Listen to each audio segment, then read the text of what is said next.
Hey guys, Gene here from the BSP Wrestling Show, here to bring you guys my WWE Money in the Bank 2017 review and results. We got a pretty good show tonight. Few things are a little bit weird, but I kind of know which direction they're going in. We got an excellent men's Money in the Bank ladder match. The women's one we'll talk about. There's some controversy surrounding that. We got, the SmackDown Live Tag Team Championship match. We got a pointless match with Breezango and the Acension. I don't know why they even went that direction and did that. But we got some pretty good matches on the card, and we got the debut of Lana in singles competition against Naomi for the SmackDown Women's Championship. So let's get right into it. The pre-show, the Hype Bros beat the Colognes. Didn't watch it. I just saw the end, and I know the Hype Bros won the match, so nothing to really talk about there. And then the main show kicked off with the Women's Money in the Bank ladder match. So we had Charlotte, Becky Lynch, Tamina, Natalya, and Carmella. Alright, so in the beginning of this match, there was a little goofy spot where Becky and Natty were fighting for the ladder when they were the only two in the ring. But there was another ladder just sitting there, but they were fighting over this specific ladder and just wouldn't let it go. Charlotte and Carmella had an exchange at the top of the ladder. Tamina knocked them off of it.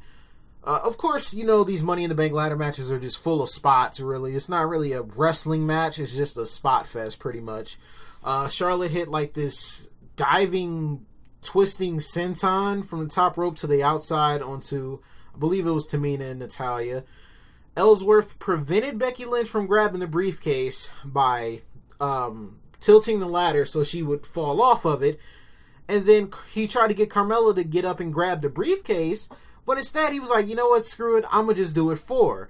And climbed the ladder, grabbed the briefcase, and tossed it down to Carmella. And she is the first ever Mrs. Money in the Bank. And people went crazy. The bell rung, and then the refs were just starting to argue on the outside. They were like, he wasn't in the match, it shouldn't count. And it was just a ton of controversy. The crowd was booing the hell out of both of them. So if their goal is to get Carmella some heat, it definitely worked, because that's what happened. And the refs was like, well, you know what? Screw it. I guess we got to call it the way it is. So that's what he did. And Carmella wins the Money in the Bank ladder match, the first ever women's Money in the Bank ladder match. Now, I know there was a lot of social media backlash. They're like, oh my God, they do the first women's Money in the Bank ladder match and it's ruined by this crazy finish and everything. And I was just trying to tell people, calm down, because they're trying to not only put heat on Carmella, but continue the story to SmackDown Live. And their goal is to get people talking about it so that people tune in to SmackDown Live, and that's exactly what they did. Shane McMahon put out a tweet saying this is unacceptable. James Ellsworth screwed the fans out of this first ever women's Money in the Bank match. Daniel Bryan, who's returning to SmackDown this Tuesday, also said that this will not be we won't stand for this, and it's going to be the first thing that's addressed on SmackDown Live. So you already have your story for SmackDown Live all set and ready to go. So all the women were standing around on outside of the ring like, what the heck just happened, and how is this allowed or whatever. But hey, it was no DQ. It was no DQ. So we will just have to wait and see on Tuesday what Shane and Daniel Bryan will do about this. And I'm kind of excited. It's different. It wasn't just, somebody won the match and that was it. It's now we have some controversy. They're keeping the women's division relevant. That's why I didn't, immediately crap on it. Yes, it was a weird finish, but I see where they're going. So I'm going to give it a chance. Lana had a little interview talking about she's just going to beat Naomi. She's glad she's the number one woman on SmackDown Live. And she's going to knock her off and become the first ravishing SmackDown Live Women's Champion. Just hyping up their match. And then the next match we get New Day versus the Usos for the SmackDown Live Tag Team Championships. New Day, they stay pushing the barriers every time they're out there. And pretty much they said, it's not the Uso Penitentiary, but it's the New Day Playpen. And they keep it clean so you don't have to worry about dropping the soap. If I gotta explain that, you're a little too young to be watching this channel right now. But so we had the match. New Day started off making them look like fools. The Usos got their chemistry together and started doing what they do best. And we saw this spot that turned the tides of the match when Kofi went over the top rope to the floor and just, he had nothing to break his fall. He just literally fell over the top rope. When the Usos pulled the ropes down, he just fell out of the ring. And it just looked like when John Cone got destroyed after Braun Strowman and Big Show broke the ring. It looked like that. I thought Kofi died. Usos kept Kofi from tagging in for a while. Big E got in with the hot tag, took control of the match, even with his that apron spear he used to do. He did that again. The Usos double teamed Kofi and put him in that submission leg bar that they do, and they tried to take out part of his knee. Kofi got out of that, put one of the Usos in like this reverse camel clutch submission. The other Uso got in to help him, got caught with an SOS. Big E tagged in, and the Usos didn't see it happening. And as they went for the big splash, Big E caught him, hit him with the big ending, almost got the 3 count, but Jimmy Uso saved his brother. Then Xavier went for the distraction with the trombone. Big E went for a double spear as both the Usos were on the aprons again, but they blocked it. He tossed them both to the outside after they ran after him. Kofi got tagged in again and hit a dive to the outside. He just like did a trust fall from the top rope. It was beautiful. And they caught him, of course, and then they tossed one of the Usos back in the ring and set up for the midnight hour, which they connected on. 1, 2, and still only got the 2 count because, once again, Jimmy saved his brother. Momentum was just swinging back and forth. The Usos proceeded to get counted out because they felt like their titles were slipping away from them. And since they were so close to losing the match, they took the easy way out. And this tells me the storyline is just going to continue on to SummerSlam. A lot of people were upset about this finish too because the match was just so well done. I probably would have just had the Usos cheat to win instead of, take the count out. It's just a little nitpick, I guess. It did take away from the match a little bit with that finish, but I don't know. Of course, they're going to go on into SummerSlam where I fully expect New Day to win because 50-50 booking. That's why. They showed Cowboy Bob Orton and Sergeant Slaughter backstage together talking. They didn't, let you hear what they were saying. They were just there, just hyping up the Randy Orton and Jinder Mahal match.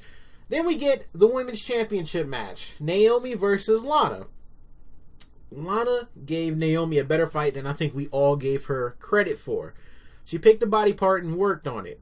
Even though it was the knee or the leg, once again, that just seemed to be the body part of choice tonight when everybody was working a body part. They just went after the leg. She was doing some real damage to Naomi. Lana was literally throwing everything at her that she could. Does she need work? Of course she needs work, but she wasn't terrible. She impressed a lot of people more than, like I said, what they gave her credit for. She even hit her finisher, which is that spin out spine buster, but she didn't get the pin off of it. She started to throw a little tantrum and started to get off her game. And then Carmella's music hit because, she won the Money in the Bank ladder match for the women's side. And she teased that she was going to cash in her Money in the Bank contract. She had a ref with her and everything. And she didn't do it. So she watched Naomi come back into the match because Lana was pretty much shook at that point. And Lana got put into that submission that Naomi does, where she wraps her legs around her arms and just grabs her head. I don't know what the heck that is. This is a different submission I've never really seen before. I've seen Naomi do it, but other than that, I haven't seen anybody else do it. So maybe somebody else knows what that move is called. But Lana was forced to tap out, and Naomi wins the match and retains her title. So Lana was pretty much pissed because she was just looking at Carmella. Carmella decided not to cash in. And I'm sure she's upset because she was so focused. And then she got thrown off of her game when Carmella came out and teased the cash in. And then Naomi was able to take advantage and pick up the win. I don't know if they were going for the heat with Carmella there, but it kind of seemed like she was distracting the heel and helping the face. But I don't know what they were going for there. But that's how it came across to me. So that was a little bit weird. Lana did a pretty good job. Not perfect. No, she definitely needs work. But this was fine. This was a good match for her. It was just a standard match. I enjoyed it. Just the finish, a little weird. But like I said, I'm just going to wait with this whole controversy thing and see where this whole women's division is going to go on SmackDown Live. After that, we had a little Fashion Police segment. They were doing this 80s theme thing or something. they found a VCR tape because somebody had attacked Tyler Breeze on SmackDown last Tuesday, and it was two men in all black, couldn't see their faces, and they pretty much said, if you want to find out who we are, meet us in the ring tonight. So I'm like, okay, maybe we'll get a debuting tag team. Who knows? It could be a surprise. Who knows? Who knows what was going to happen? Then we get Mike and Maria Kanellis. Mike Bennett from TNA, and Maria, you remember Maria from back in the day, one of the original divas, as they used to call them. Maria says the First Lady is back in WWE, and for the past 7 years, he's been searching for the perfect partner, and Mike Kanellis, or Mike Bennett, has said that she found him. And now they're here to educate everyone on SmackDown Live about the power of love. So they're going with this lovey-dovey gimmick. I don't know who, his first rivalry is going to be against, but maybe Ty Dillinger or something. I don't know how they're going to work that in, but it's definitely a possibility. But yeah, more talent on SmackDown, and that's fine. It was a surprise. I didn't expect them to come out tonight, so that was pretty good. And yeah, Mike and Maria Kanellis are going to be on SmackDown Live. Next, we got the WWE Championship match. Randy Orton versus Jinder Mahal. And like I said, we saw Cowboy Bob Orton and Sergeant Slaughter. They were all ringside for this in the front row. You had Ric Flair. You had a few other people. I forgot their names. But yeah, they were all sitting ringside. So Randy was fired up in the first 7 to 8 minutes of this match. He was done talking, and now he was about that action. He was kicking Jinder's ass all across the ring, inside and out. The Singh brothers causing a distraction led to Jinder taking advantage. Randy fought back. They fought to the outside again, and Randy winded up tossing Jinder over the barricade right where all the legends were sitting. Then after they got back into the ring, Randy took a spot over the top rope and once again hurt his knee. That was just the thing of choice tonight, was just work everybody's knee or their leg. So Jinder took advantage of that. Dropped him on the announce table and dropped him on barricades and stuff, and was just throwing him into everything that he could. And then, with Ric Flair sitting ringside, Jinder Mahal put Orton in the figure 4 leg lock. Of course, Randy winded up reversing it, so Jinder had to let the hold go because the pressure got reversed onto him. Mahal went for it once again, but this time he was just like twisting and wrenching Randy's knee. After some back and forth, they hit a superplex off the top rope. Randy nailed Jinder with an RKO, but the Singh brothers stopped the 3 count when they put Jinder's leg onto the rope, and the referee saw it. Mike Chioda, he saw both of them do it. He was like, you know what? Y'all are gone, and kicked them out from ringside. So they had to head to the back. But as they're leaving, they don't exactly leave just yet. They walk past the legends and kind of brush them off or whatever. Then they talk for a second and go back over there, and they grab Randy Orton's dad. This completely pissed Randy off. He came to the defense of his dad and took them both out. If you saw Backlash, it was worse than that. He was throwing them onto the announce tables like he did. He RKO'd one on the outside. He was just throwing them, just tossing them like a sack of potatoes all over the place. And then he took one of the Singh brothers and put him on one of the announce tables. And once he stood up, Randy was on the other one and ran and hit a running RKO and crushed this man through the announce table. It was freaking brutal. And then, Randy fired up. Yeah, let's go. I'm doing this. He gets back into the ring, and Jinder kicks his injured leg that he was working the whole match, hits the Colossus to pick up the victory and remain the WWE champion. Nobody wins in their hometown. I forgot to mention that Randy was in his hometown, so, that pretty much means he automatically lost. It's 9 times out of 10, whoever's in their hometown is going to lose. Rich Swann, I think, was one of the only ones to win in his hometown in a long time. And I think Bayley did it like months ago or something like that. I think when she won the Women's Championship on Raw, she might have been in her hometown. Not sure about that, but it's very rare to see it happen. So that was a good match. Jinder Mahal is just improving once again. The Singh brothers getting the perfect heat, and of course distracting Randy once again to allow Jinder Mahal to recover and pick up the win and retain his WWE Championship. Now we all know what this is going to lead to, I hope, because Randy is all out of rematches, and there's a certain somebody coming back in a few weeks. So And his name is John Cena! So I wonder who's going to be the next challenger for Jinder Mahal. We'll just have to wait and see. Then we get this stupid cooldown match. Breezango versus their mystery attackers. It was the Acension. They lost.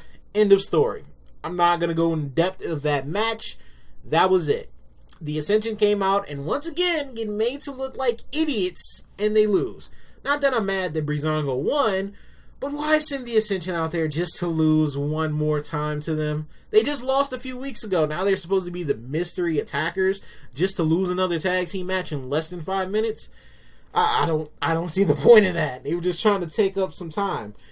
And then we get the main event. The men's Money in the Bank ladder match. Sami Zayn versus Kevin Owens versus Baron Corbin versus Shinsuke Nakamura versus AJ Styles and versus Dolph Ziggler.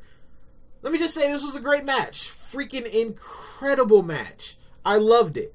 From Baron Corbin attacking Shinsuke on his entrance and taking him out so that he couldn't enter the match. That just set the tone for the match in the beginning. And it seemed like they were protecting Nakamura because he didn't come back till later on. But like I said about the women's Money in the Bank ladder match, this was a spot fest. For real. Great spots though. And that's, like I said, that's what ladder matches are. They're not about the wrestling part. They're about the who can incapacitate their opponents enough to climb the ladder and retrieve that briefcase. So Corbin and Ziggler made a quick alliance that was over as soon as it really started. Ziggler was like, I think they hit Kevin Owens with the ladder, and Ziggler was like, yeah, see, that's how we do it. Cool. He slapped Baron Corbin on the back, and Baron Corbin clobbered him. And there was no teaming up after that. Ziggler did get back up and super kick Corbin for his troubles, but yeah, their alliance didn't last that long. Sami did his over-the-top rope senton that he usually does.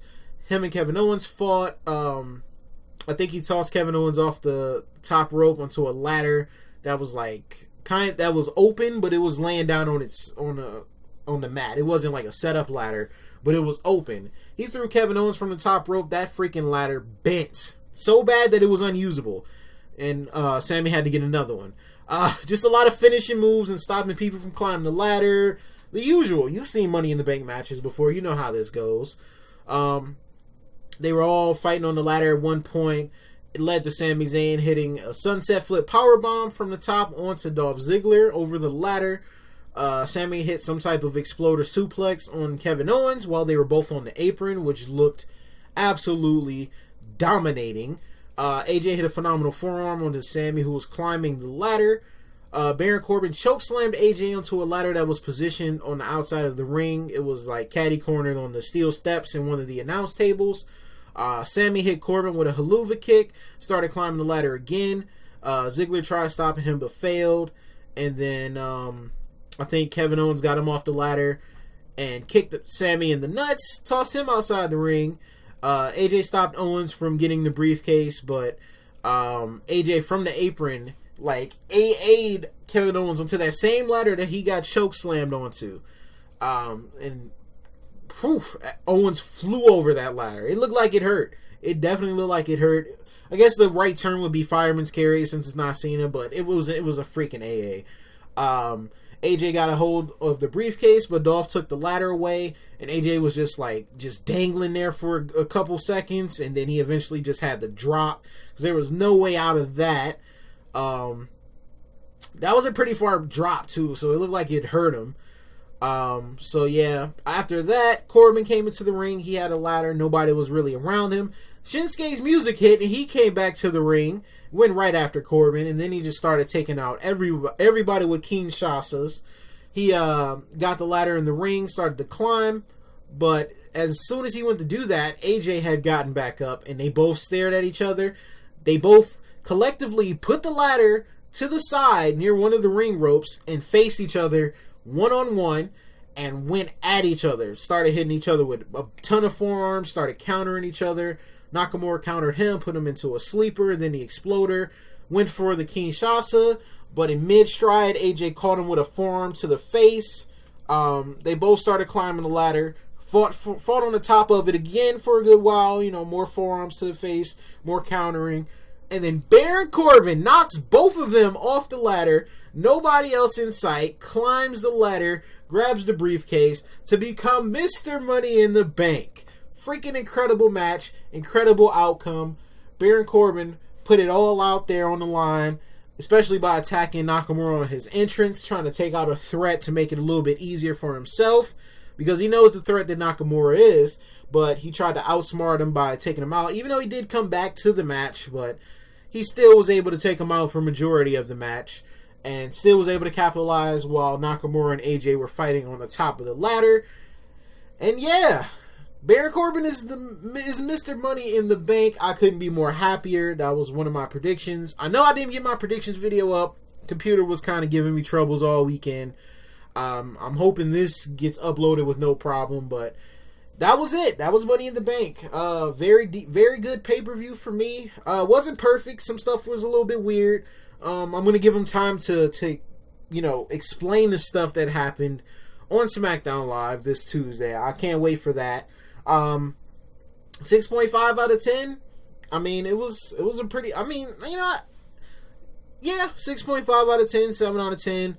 That's where I'm kind of at. Like I said, it wasn't a perfect pay-per-view. It wasn't a fantastic pay-per-view, but it was a decent pay-per-view.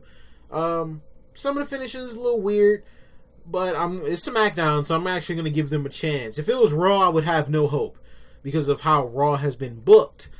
But yeah, I'll give it a chance. We got Monday Night Raw tomorrow. We got Daniel Bryan returning to SmackDown on Tuesday. He and Shane McMahon will address the situation that involves Carmella and James Ellsworth in the Women's Money in the Bank ladder match. So I can't wait for that. We get some clarity on what's going on with that.